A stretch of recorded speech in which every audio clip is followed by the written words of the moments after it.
2023 चीन के लिए संभवतः किसी बुरे सपने की तरह गुजरा। वहां कई दशकों का सबसे भयावह भूकंप आया, आर्थिक गिरावट आई और एक रहस्यमय बीमारी आई जिसने फिर दुनिया को डराना शुरू किया। लेकिन इसके बावजूद शी की विस्तारवादी नीतियां चलती रहीं।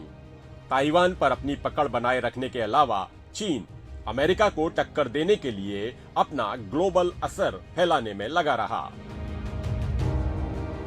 ये कुदरती आपदा 2023 में चीन पर इकलौती चोट नहीं थी।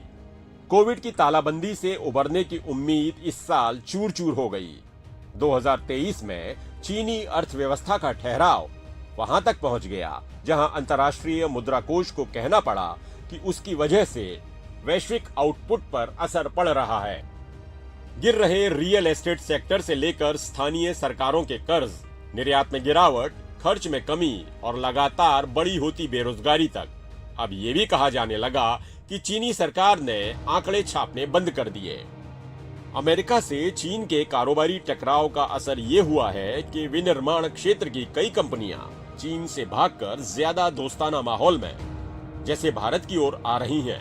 बोस्टन कंसल्टिंग ग्रुप के एक अध्ययन से पता चलता है कि चीन से अमेरिकी निर्माण कंपनियों के पलायन का सबसे ज्यादा फायदा भारत को हो सकता है। I think in July, the Chinese leadership realized. मुझे लगता है जुलाई में चीनी नेतृत्व ने महसूस किया कि अर्थव्यवस्था ज्यादा गहरे संकट में है, उम्मीद से कहीं बड़े संकट में, तो उन्होंने अर्थव्यवस्था में ज्यादा पैसे डालना शुरू किया। चीनी राष्ट्रपति शी जिनपिंग कुछ अवांछित विवादों से भी घिरे जब उनके कुछ आला अधिकारी मसलन रक्षा मंत्री ली शांगफू और पूर्व विदेश मंत्री किन गॉन्ग गायब हो गए। शी ने ताइवान पर चीन की पकड़ बनाए रखने का ऐलान किया जिससे तनाव बढ़ा। इस हफ्ते के शुरू में उन्होंने कहा कि चीन में ताइवान का विलय अपरिहार्य है। अगले चुनाव से एक महीने पहले उन्होंने ताइवान पर बीजिंग का पुराना रुख दोहराया। चीन फिर से खुलना शुरू हुआ तो कई नेता बीजिंग में जुटे। चीन ने मध्य पूर्व और अन्य विकासशील क्षेत्रों से अपना रिश्ता मजबूत किया और रूस को समर्थन दिया। उसने यूरोप और अमेरिका से रिश्ते सुधारने की शुरुआत की। बीजिंग में ही सऊदी अरब और ईरान अपने कूटनीतिक संबंध बहाल करने के समझौते तक पहुंचे। भारत चीन और भूटान के बीच रिश्तों को करीब से देख रहा है। बीजिंग में भूटान के साथ बात चल रही है, लेकिन भूटान और चीन के बीच अपनी सरहदें औपचारिक तौर पर तय करने के लिए चल रही बातचीत के बावजूद चीन उत्तरी भूटान की जकरलुंग घाटी में मनमाना निर्माण करता रहा है। ये हाई रेजोल्यूशन तस्वीरें जो हम आपके सामने रख रहे हैं वो बताती हैं कि चीन और भूटान के बीच की सीमा के औपचारिक निर्धारण को लेकर चल रही बातचीत के बावजूद चीन ने उत्तरी भूटान के जकारलुंग इलाके में अपने अवैध निर्माण को नहीं रोका है। यहाँ चीन का निर्माण इस तरह का है कि लगता है कि चीन के दावों को मानने के अलावा भूटान के पास कोई और चारा नहीं रहेगा। ये इलाका अरुणाचल प्रदेश से लगने वाली भूटान की पूर्वी सीमा से महज 50 किलोमीटर दूर है। आप जो यहाँ सैटेलाइट से ली गई तस्वीर देख रहे हैं उसमें जकारलुंग घाटी से उत्तरी भूटान तक के एक हिस्से में चीन की निर्माण गतिविधि साफ नजर आ रही है।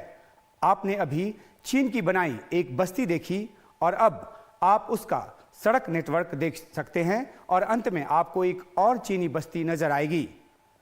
ये जो इलाका है इस मैप पर हम आपको 4 ऐसे क्षेत्र दिखा सकते हैं जहां चीन ने भूटान में अवैध घुसपैठ किया है और यहां गांव और सैन्य मोर्चे बनाए हैं। अब हम जकारलुंग इलाके को थोड़ा और नजदीक से देखते हैं।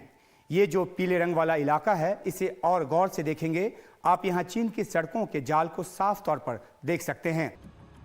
चीन के लिए राहत की बात शायद बस ये रही कि शी और अमेरिकी राष्ट्रपति जो बाइडेन के बीच नवंबर में एक हैरान करने वाली कामयाब मुलाकात हो गई। इस बैठक में एक अहम समझौता हुआ, सैन्य संचार सहयोग फिर से बहाल करने का।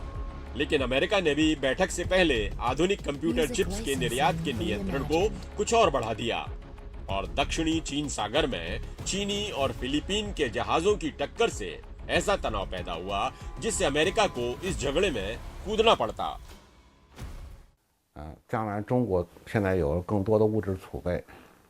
जब चीन दुनिया के साथ जुड़ने का रास्ता देख रहा है तो ये चीनी नेताओं के विवेक के साथ साथ पश्चिमी नेताओं के विवेक का भी इम्तिहान है। ये दोहरी परीक्षा है। 中国参与大国博弈，参与全球治理的一个现实的一个解决方案。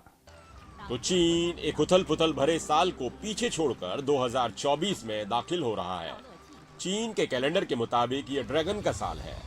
उसे उम्मीद है कि अच्छे दिन आएंगे, लेकिन जो दिख रहा है उससे लग रहा है कि आने वाला साल कहीं और बड़ी मुसीबत न साबित हो। विशाल विवेक की रिपोर्ट, एनडीटीवी इंडिया।